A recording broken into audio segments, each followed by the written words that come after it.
But a cleft graft is very handy if you've got a very thin little bit of wood and you want to get it onto something quite thick. So I'm just going to saw this off now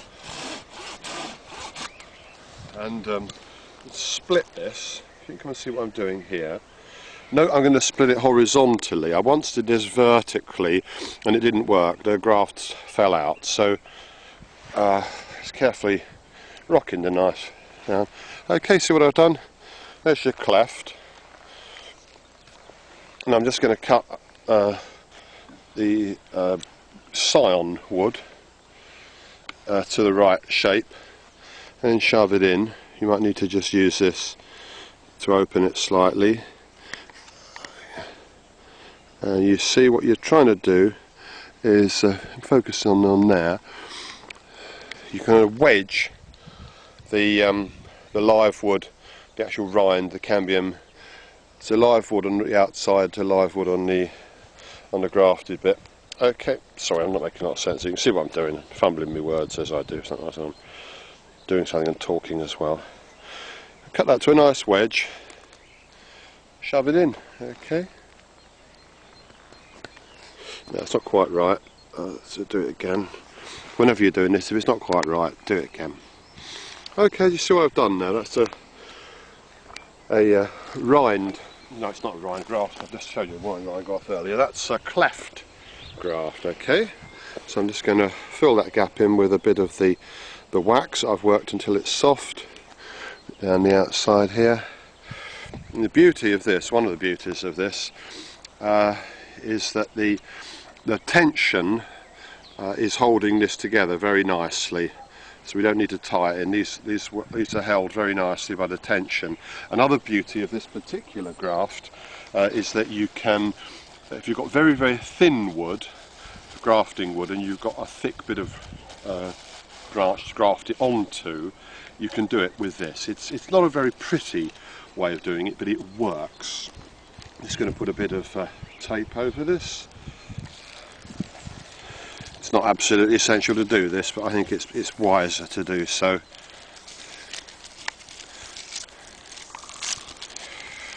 So I'm very hopeful that will work.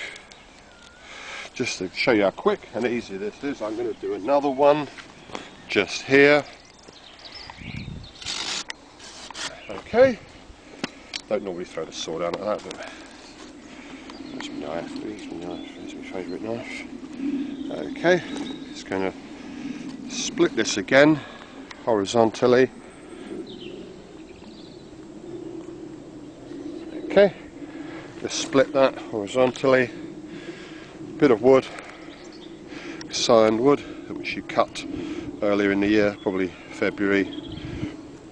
When it's dormant, store it somewhere where it's not too hot, and at the right time you can graft.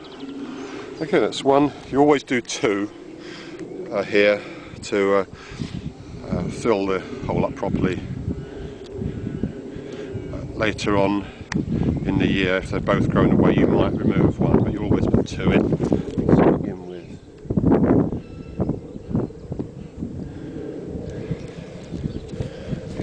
take the camera around and show that at all angles. Alright, once again, just fill that gap in with some wax. Ideally you melt the wax by standing the jar of wax in some warm water. If you don't do that, you can just mash it up as you would cold butter. And I'll just show you the technique once again. Putting the tape on. This is what I do with the tape. Take it across here first, fold that back, and then fold the tape across itself at an angle. Just work it round until you've sealed it all in, then tie it off with a couple of half hitches. This is a very reliable technique. So what I've done here, you can see I've done a rind graft, a treble rind graft, and two double clefts. I might do this one as well. And I'm very hopeful, although it looks pretty ugly now. See, that's the main tree which I've just cut off. Terrible shame, of course, but we didn't need that variety. So this now should grow away very vigorously, and within 2 years this should be fruiting 10 or 15 pounds of fruit a year, and that's going to be much more efficient than digging this tree out and replanting with a new baby tree, quite apart from the problem you get called specific apple replant disease, which is a story for another day.